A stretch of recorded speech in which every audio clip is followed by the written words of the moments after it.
Hola, mi nombre es Isaac Efraín Huicapcam. Soy del grupo segundo E y soy de turno vespertino. Yo les hablaré sobre las razones trigonométricas y funciones trigonométricas en la astronomía. Pero para entrar un poco en contexto sobre las funciones trigonométricas y razones trigonométricas, las razones trigonométricas es la manera o la función determinada para extender la definición de las razones trigonométricas. Es una área relacionada sobre ello, que todas las operaciones, todo lo relacionado con las funciones trigonométricas, estás haciendo razones trigonométricas, ya que es una área, una sección sobre las razones trigonométricas.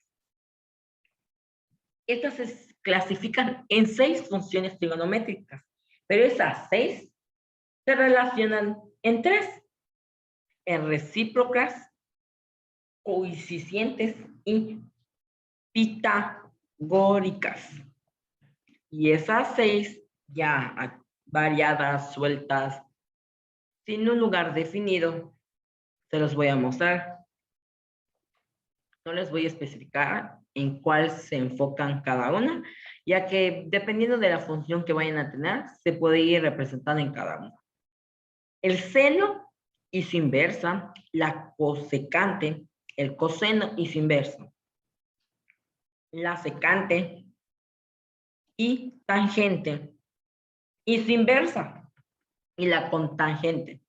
Para cada uno de ellos, cada seno y su seno inverso, la constante, se les pueden definirse como funciones circulares inversas. Ya se le pone como el adjetivo antes de cada uno el arco, seno, arco coseno, etc. En cada uno se le pone el arco. Fórmulas. Hay 3 fórmulas: la sena, la cos-A y la TGA, la tangente. El sena, su fórmula es igual a opuesto sobre hipotenusa y abreviado es O sobre H. La cos-A es igual a adyacente sobre hipotenusa igual a sobre H. Y la tangente o TGA es igual a opuesto sobre adyacente. Abreviado o conjugado es O sobre H. Las funciones circulares recíprocas se dividen en 3, que son similares, pero no son. La función recíproca del seno es arcoseno, simbolizada por Fx igual a arcoseno X. Las funciones recíprocas del coseno es arcocoseno expresado por F entre paréntesis X igual a arcocos X. Las funciones recíprocas de la tangente es arcotangente denotada por F entre paréntesis X igual a arcotg X. Hay algo similar entre ellas al principio y puede ser que la X al final, pero cada una es diferente porque dependiendo del número que vayas teniendo o del resultado que consigas con esa, no son iguales. Pueden que sean similares, pero no. ¿Tienen alguna relación entre ellas? Sí. La relación que es que están relacionadas con sobre las funciones y la X, y que son arcos. O recíprocas, es la abreviación de eso. Es la única relación que pueden tener. Pero ya el trasfondo de cada una en esas 3 son cosas muy diferentes teniendo el resultado o el valor que se vayan dando a esas partes. La relación con la astronomía. ¿Qué relación tiene la astronomía con las funciones y razones trigonométricas? Su relación de ellas parece una herramienta útil para la astronomía. Esa es la manera de soluciones de los triángulos que permiten calcular distancias no medibles. ¿Por qué no medibles entonces? ¿Y para qué sirven? Esa es la pregunta. Entonces, si no se pueden medir, entonces, ¿para qué se van a usar las razones y las funciones?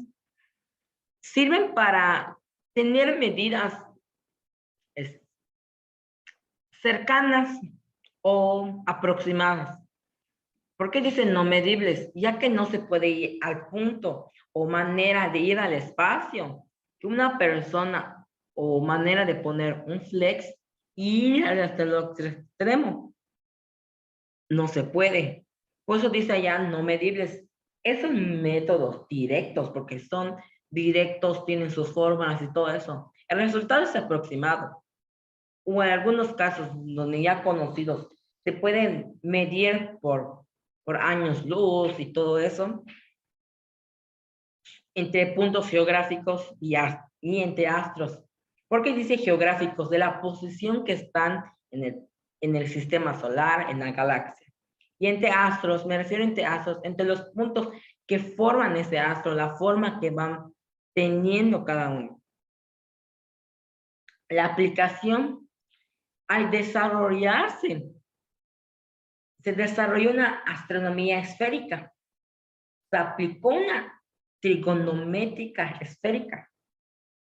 También se pasó de estudiar las representaciones de triángulos planos a representaciones de triángulos esféricos. Esto vamos a ponerles un nombre. A los triángulos planos son antiguos y a los triángulos esféricos son modernos. Solo para tener una idea y no mencionando el nombre. Los antiguos son planos trazados en una hoja en blanca.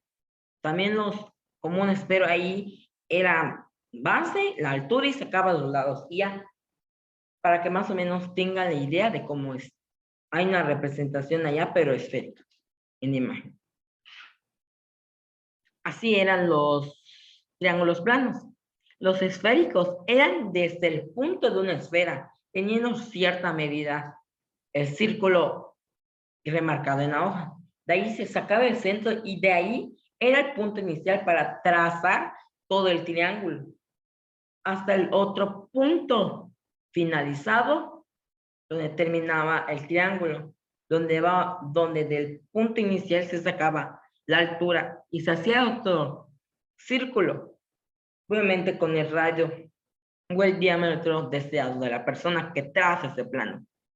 Obviamente que al modificar los planos, también se cambió sus principales variables, como en los antiguos, ángulos y lados, y en los modernos, ángulos y arcos. Lo único que no puede cambiar son los ángulos, dependiendo de la forma y todo eso. Pero si un ángulo que tú tienes plano y lo pasas a esférico, no va a cambiar los ángulos. Obviamente, si trazas diferentes, sí, pero si es el mismo plano, las mismas medidas, solo que los planos son modificados, los ángulos se quedan. Obviamente, los arcos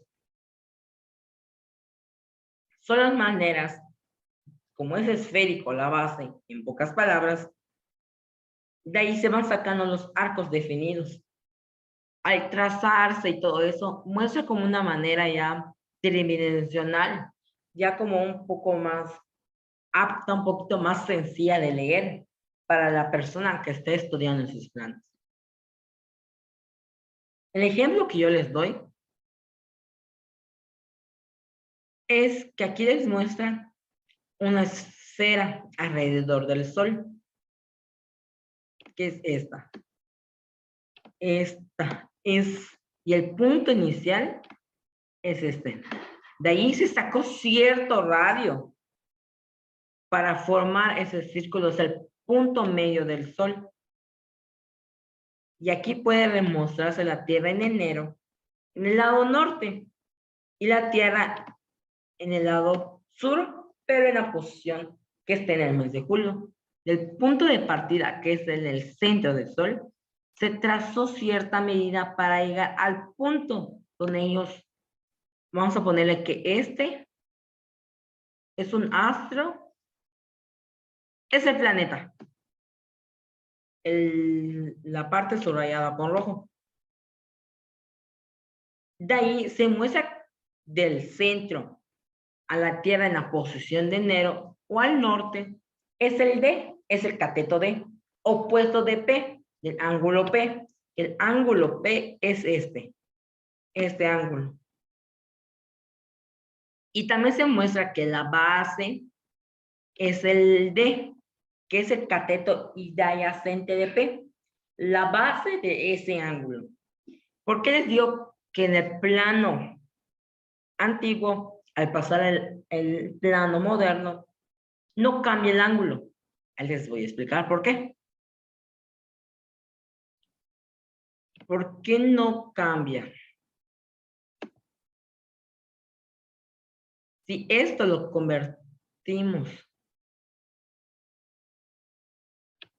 en altura, si esto lo convertimos en altura y en en base, lo único que va a cambiar la posición. La altura es diferente, la base es diferente, pero el ángulo se va a seguir formando igual.